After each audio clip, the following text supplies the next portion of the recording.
ঢাকা মহানগর গোয়েন্দা পুলিশের রিমান্ডে আছেন সাবেক প্রধানমন্ত্রী শেখ হাসিনার বেসরকারি খাত বিষয়ক উপদেষ্টা সালমান এফ রহমান।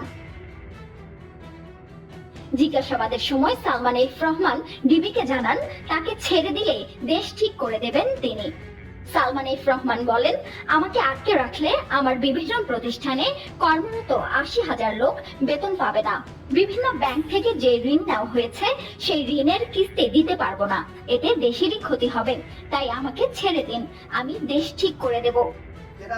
সেটা ওটার তো কোনো উত্তর নাই, তাহলে বলে দাও এ সময় ডিবি কর্মকর্তা বলেন, আপনি ঠিক করলে এখানেই করুন, কোর্টে গিয়ে কথা বলুন, কিন্তু আপনাকে ছাড়া হবে না।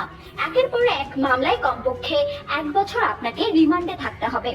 এ সময় সালমান এফ রহমান বলেন, 111 এর সময় ২ বছর জেল খেটেছি, সুতরাং সমস্যা হবে না, কিন্তু আমাকে জেলে রাখলে দেশের ক্ষতি হবে।